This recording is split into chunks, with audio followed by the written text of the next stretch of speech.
நம்மளோட சேனலை சப்ஸ்கிரைப் பண்ணுங்க, லைக் பண்ணுங்க, ஷேர் பண்ணுங்க, மறக்காம பக்கத்துல இருக்க பெல் ஐகானை கிளிக் பண்ணுங்க.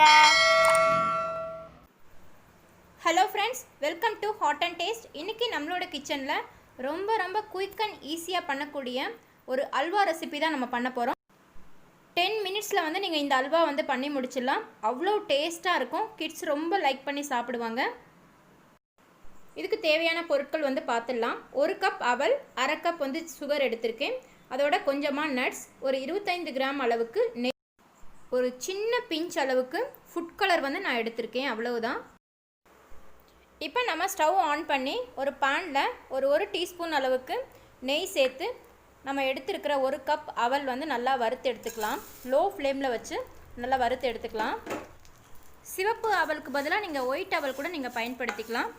ரெண்டுமே ஒரே மாதிரி டேஸ்ட் தான் கொடுக்கும். இப்போ நமக்கு அவல் நல்லா வறுபட்டுடுச்சு. அதை வேறு ஒரு பாத்திரத்தில் மாற்றிக்கலாம். இப்போ அதே பேனில் 1 கப் அவலுக்கு 3 கப் அளவுக்கு நம்ம தண்ணி சேர்த்து நல்லா கொதிக்க விட்டுடலாம்.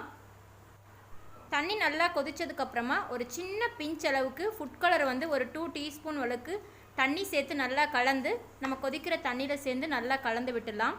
அல்வா வந்து ஒரு கலர்ஃபுல்லாக இருந்தால் தான் நல்லாயிருக்கும். நம்ம அவல் சேர்க்கறதுனால அது லைட் ஒயிட்டாக தான் இருக்கும். நீங்கள் ஃபுட் கலருக்கு பதிலாக குங்குமப்பூ கூட நீங்கள் பயன்படுத்திக்கலாம். இப்போ தண்ணி நல்லா கொதிச்சிருச்சு. நம்ம வறுத்து வச்சுருக்கிற அவல் வந்து சேர்த்து லோ ஃப்ளேமில் வச்சு நல்லா ஒரு 3 to 4 மினிட்ஸ் வந்து நம்ம நல்லா குக் பண்ணி எடுத்துக்கலாம். நல்லா கிளறி விட்டுட்டு ஒரு மூடி போட்டு நம்ம மூடி வச்சிடலாம். லோ ஃப்ளேம்லேயே குக் ஆகட்டும். அவலில் வந்து கார்போஹைட்ரேட் இருக்குது, அதோட லோ கொலஸ்ட்ரால் இருக்குது. சுகர் பேஷண்ட்ஸ் வந்து அடிக்கடி அவல் எடுக்கிறது ரொம்ப நல்லது. இப்போ வந்து ஆல்மோஸ்ட் வந்து அவல் நல்லா வெந்து வந்துருச்சு. நம்ம இந்த டைமில் வந்து நம்ம சுகர் வந்து ஆட் பண்ணிக்கலாம். சுகர் ஆட் பண்ணதும் மறுபடியும் நல்லா இலகி வரும். நம்ம கிண்டிகிட்டே இருக்கும்போது நல்லா ஒரு அல்வா கன்சிஸ்டன்சிக்கு நல்லா நமக்கு கிடச்சிடும். இப்போ நம்ம மறுபடியும் ஒரு மூடி போட்டு ஒரு 2 மினிட்ஸ் வந்து நல்லா குக் பண்ணிக்கலாம். அல்வா வந்து இந்த ஸ்டேஜில் வரும்போது நம்ம எடுத்துருக்கிற நெய்யில் கொஞ்சம் கொஞ்சமாக ஆட் பண்ணி நல்லா கிளறி விட்டுட்டே இருக்கலாம். இந்த டைமில் ஒரு ஏலக்காய் வந்து சும்மா தட்டி போட்டுக்கலாம். நல்லா ஒரு ஸ்மெல் கொடுக்கும். இப்போ நம்ம கடைசியாக இன்னொரு டீஸ்பூன் அளவுக்கு நெய் சேர்த்து நல்லா கிளறி விட்டுக்கலாம். அவ்வளவுதான் ஃப்ரெண்ட்ஸ், சூப்பரான அவல் அல்வா வந்து நமக்கு ரெடி ஆயிடுச்சு. இப்போ ஒரு கடாயில் 1 டீஸ்பூன் அளவுக்கு நெய் சேர்த்து நம்ம எடுத்துருக்கிற நட்ஸ் வந்து சேர்த்து நல்லா வறுத்து அவலில் சேர்த்துடலாம்.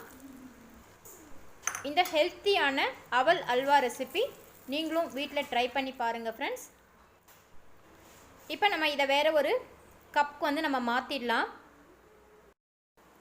இந்த அல்வா ரெசிபி உங்களுக்கு பிடிச்சிருந்ததுன்னா உங்களோட ஃப்ரெண்ட்ஸ்க்கும் ரிலேட்டிவ்ஸ்க்கும் ஷேர் பண்ணுங்கள்.